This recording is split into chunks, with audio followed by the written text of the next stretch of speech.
am here at GenCon 2016 with Eric Lang yet again. Eric, hello again, yet again. Yet again with his own solo game here, which is Bloodborne, right? So you're the lead guy on this. There's no Kevin Wilson intrusion like there is on Arcane Academy. We fired him. He's gone.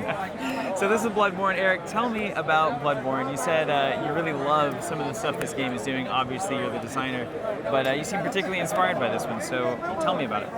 Well, yeah. So Bloodborne actually came to me by accident. I was working on another big game for Cool Mini at the time, and I was at their office, and they had a game that for Bloodborne that wasn't really working out. So they asked me to look at it to see what I could fix. I saw it and I was like, the game they had this is really cool, but it should be a completely different game. So then they told me, well, we don't have a Bloodborne game, so now you're making it. Oh, nice. Now I'm a Dark Souls fan. I love Dark Souls, yeah. And I hadn't actually played Bloodborne yet, but I knew about it. So I was like, all right, it's an excuse to play Bloodborne. So I got PlayStation 4 and played Bloodborne, and within 35 minutes, I was like, holy crap, I know exactly what I want to do with this. Oh wow! Right, I don't know if you played Bloodborne, but so it struck you like a lightning bolt. It did. Like the inspiration was very clear. So like Bloodborne is a big, sprawling, sandboxy, almost genre-defining game. But there's an element in there was like the core gamified bit where you're killing monsters, taking their blood, trying to do it as long as you can without dying, because if you do, you lose all the blood you've collected. They have to go back and re-get it. That's to me, that's like, this is a simple, cutthroat, competitive card game of kill stealing. And so that's what I did. I was like, I made a game that plays 35 to 45 minutes, up to 5 players. It's lots of simultaneous play. So you guys are all getting together in a dungeon, and you have a set of weapons that starts off basic, and you can upgrade over time. And you play your cards simultaneously, but you resolve them in a specific order.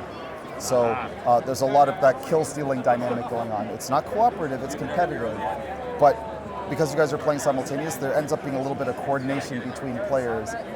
Like, all right, dude, we need to cut off this guy because he's gotten too many skull creatures.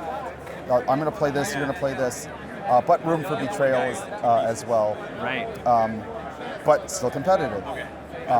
So the game is super simple. It's like a 3-minute teach. I'm really into that. Like, that seems to be the way the industry is going and should be going in my observation. I think so too. Right? I think so too. But on the other hand, I'm a theme guy, right?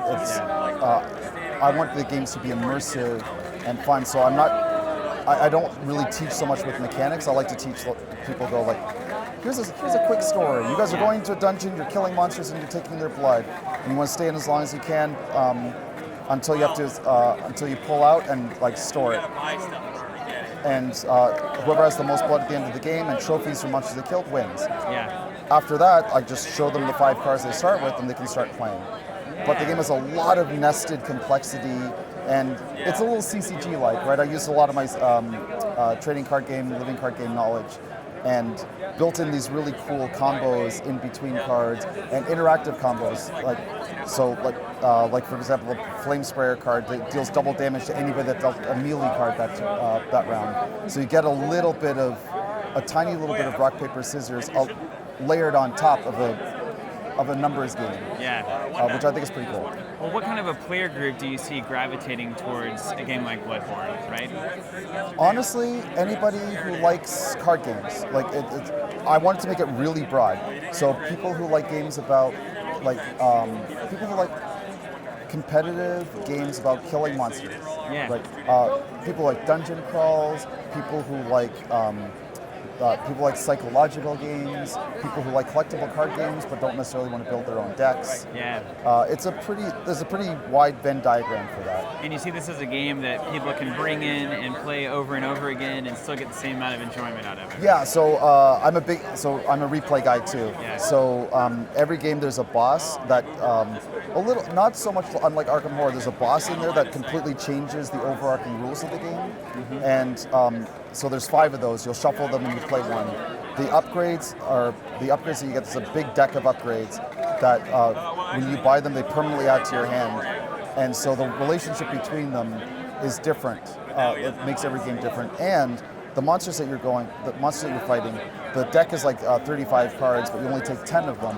and you fight those 10 monsters at random. Nice. So change any one of those elements and you have a completely different game. Excellent. So- Well, we're here at the booth and we see tons of Bloodborne demos going on. It seems to be very popular. So another job well done, Eric. Oh, Thanks thanks, so much Stephen. for talking to us. Check out Bloodborne from Cool Mini or Not, another game by Eric Lang. We got more coming from GenCon 2016.